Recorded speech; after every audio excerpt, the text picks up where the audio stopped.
안녕하세요. 놀면서 부자 되는 놀부TV 놀부입니다.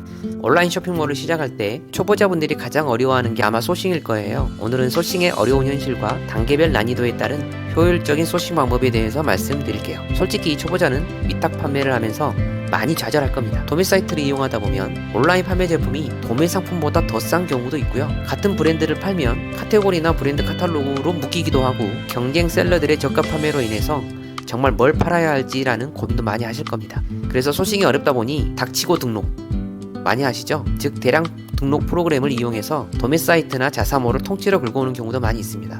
초보자들은 그런 프로그램을 자주 이용하고 월간 프로그램 사용료도 지불해야 하죠. 매출은 많아 보이지만 마진이 적고 무엇보다 판매 제품의 재고가 많이 없습니다. 또한 리셀에 대한 공급처에서 물건을 보내주지 않은 경우도 있고요. 배송 지원으로 인한 CS 문제도 많습니다. 결국 다른 브랜드의 제품을 팔면서 내 브랜드가 아니기 때문에 온라인 쇼핑몰 사업을 포기하는 경우가 많습니다. 오늘은 초보자들이 많이 하는 실수들과 경쟁 강도 및 연관 키워드를 이용한 소싱 방법 이외에도 초보자들이 가장 쉽게 소싱하는 노하우를 공개할 테니 영상 끝까지 시청해 주시기 바랍니다. 상품 소싱에 있어서 먼저 판매 채널을 선택해야 한다는 점을 말씀드리고 싶어요. 가장 쉽게 말해서 쿠팡에서 팔 건지 네이버에서 팔 건지로 나눌 수 있을 것 같습니다. 혹시 쿠팡과 네이버의 차이점이 뭘까요? 쿠팡은 판매 전용 채널이라 할 수 있고 네이버는 다양한 카테고리가 있는 포털 사이트죠. 스마트 스토어는 네이버의 다양한 카테고리 중 별도의 판매 채널이라 할 수 있을 거예요. 즉 쿠팡은 판매만을 위한 전문 채널, 스마트 스토어는 다양한 카테고리를 활용할 수 있는 채널이라는 차이입니다. 그래서 쿠팡에서는 쿠팡이 대신 팔아주는 로켓 제품으로 판매하는 것이 유리합니다. 로켓 입점이 가능한 제품을 소싱하는 것이 좋고요. 생활 필수품, 새벽 배송이 가능한 신선식품 등 고민 없이 구매하는 제품, 즉 조금 비싸더라도 새벽에 받을 수 있는 제품을 소싱하는 것이 좋을 겁니다. 그래서 쿠팡은 소싱 후 광고 세팅만 잘해도 잘 팔리는 구조라고 할 수 있을 것 같아요. 스마트 스토어는 조금 더 욕구와 결핍을 해결해주는 제품들을 소싱하면 잘 팔릴 수 있습니다. 즉 마케팅을 조금 알아야 하는 부분도 있는데요. 마케팅 노하우는 다음 영상에서 단계별로 말씀드리고 오늘은 소싱에 대한 부분만 다루도록 하겠습니다. 스마트 스토어에서는 상위 노출하는 방법도 알아야겠죠. 특히 욕구와 결핍을 해소하는 설득의 요소를 상세 페이지에 잘 녹여내는 기술이 필요합니다. 바이럴 마케팅으로 블로그 노출을 통해 제품 리뷰와 브랜드를 노출하거나 카페 커뮤니티에서 결핍과 욕구에 맞는 게시글을 작성해 침투하거나 핫딜 정보를 노출을 하는 방식도 있습니다. 또한 지식인에 노출하여 정보를 전달하면서 제품의 브랜드나 서브 키워드를 노출하거나 뉴스 기사로 브랜드 인지도를 향상시키는 방법도 있겠죠. 즉 소싱할 때는 판매 채널에 따라 설득력 있는 상품을 소싱하는 것이 중요합니다. 소싱할 때 욕구와 결핍을 해소하는 제품을 찾는다고 했을 때 설득력 있는 상품을 어떻게 찾는지 먼저 이야기를 한번 해볼게요. 저는 최근 불면증에 시달리고 있는데요. 이유는 요즘 유튜브를 공부하고 있습니다. 매주 시청자에게 유용한 정보를 전달하기 위해서 촬영 컨텐츠 주제를 정하고 어떻게 시청자에게 공감을 줄지 고민하면서 촬영과 편집을 공부하다 보니 밤에 잠이 오지 않더라고요. 이로 인해 저는 잠을 많이 잘 수 없는 결핍이 생겼습니다. 꿀잠을 자고 싶은 숙면의 욕구가 생긴 것이죠. 이러한 결핍과 욕구에 대해서 다시 한번 생각해 볼게요.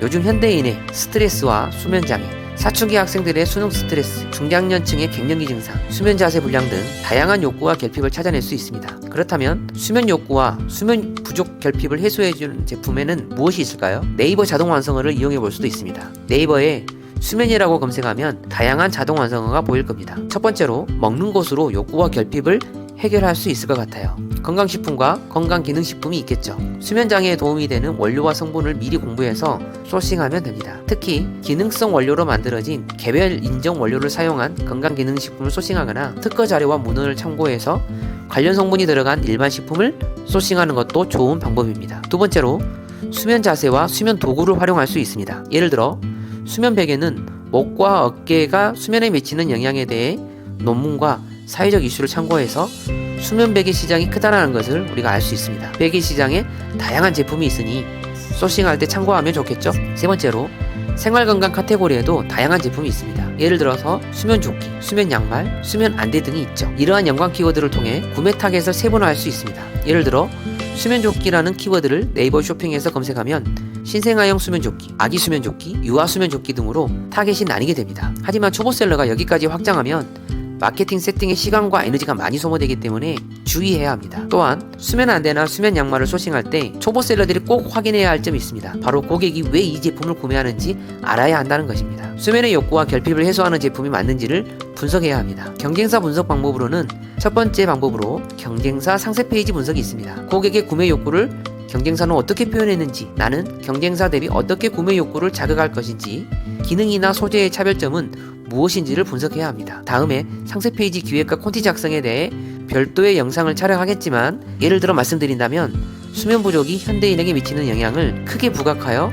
소비자에게 감정의 폭을 자극하는 방법으로 기획을 먼저 해야 합니다. 신문 기사를 보면 만성적인 수면 부족으로 인한 질환 위험성은 심혈관 질환 위험을 8배, 당뇨는 5배, 치매는 5배, 우울증은 3배, 스트레스는 3.6배 증가시켜서 심각한 결과를 초래할 수 있다는 사실을 알고 계신지에 대해서 도입부 부분에서 어필을 할 수 있겠죠. 그리고 수면 부족을 해결하기 위해서는 다음과 같은 방법이 있을 수 있는데요. 특정 성분이 들어간 수면 영양제를 섭취하거나 특별한 재질의 수면 안대를 사용하여 수면의 질을 높이고 수면 양말을 착용해 수족냉증 환자의 혈액순환을 원활하게 하고 근육 이완과 긴장 해소를 통해서 숙면을 유도할 수 있다는 내용을 어필할 수도 있습니다. 이렇게 나만의 특별한 원료가 들어간 수면 영양제나 특별한 소재와 기능을 통해서 차별화된 제품을 강조하고 다양한 인터넷 기수와 뉴스 자료를 활용해서 우리 제품의 수면 해소에 중요한 이유를 설득하는 기획을 해야 하고요. 이러한 진정성 있는 접근 방식은 고객에게도 전달되어야 합니다. 두 번째 분석 방법으로는 경쟁사 리뷰 파악이 있습니다. 경쟁사 베스트 리뷰와 워스트 리뷰를 모두 확인하면서 베스트 리뷰를 통해 우리 제품이 더 나은 기능을 제공할 수 있는지를 분석하고 워스트 리뷰를 통해 경쟁사의 문제점을 해결할 수 있는 제품인지 확인하며 소싱해야 합니다. 이러한 분석은 크롬 확장 프로그램을 통해 스마트 스토어 분석 툴을 사용하여 쉽게 할 수 있습니다. 초보자들이 소싱할 때 자주 빠지는 함정도 있습니다. 소싱할 때 경쟁 강도를 보고 키워드를 찾는 방법을 많이 사용하는데 팔릴만한 아이템을 찾다 보면 경쟁 강도가 너무 세서 엄두가 나지 않는 경우도 있을 겁니다. 또 조회수는 많지만 상품이 적은 키워드를 찾다 보면 브랜드 제품이 많아 소싱에 하루 종일 시간을 낭비하는 경우도 있습니다. 이것이 초보자들이 빠질 수 있는 함정입니다. 기억해야 할 것은 상품수가 많은 것은 대량 등록 프로그램 때문일 수도 있고요. 조회수가 많은 것은 불법 트래픽을 사용하는 업체들 때문일 수도 있다는 점입니다. 따라서 판매량을 확인하는 방법이 필요합니다. 이전에 사용했던 프로그램을 이용해서 1등에서 10등까지 판매량을 확인하면 시장을 파악할 수 있으니 꼭 참고하시기 바랍니다. 오늘은 초보자들도 쉽게 소싱할 수 있는 첫 번째 시간으로 수면 욕구와 불면증 결핍을 해소할 수 있는 제품 소싱 방법에 대해 말씀드렸습니다. 다음 영상에서도 다양한 소싱 방법에 대해 다룰 예정입니다. 아직은 채널이 작아서 구독과 좋아요를 누르지 않으면 다시 찾아오기 힘드실 겁니다. 구독과 좋아요를 눌러주시면 여러분의 온라인 판매 채널 운영에 많은 도움이 될 거라 확신합니다. 그럼 다음 영상에서 뵙겠습니다. 오늘도 좋은 하루 되세요.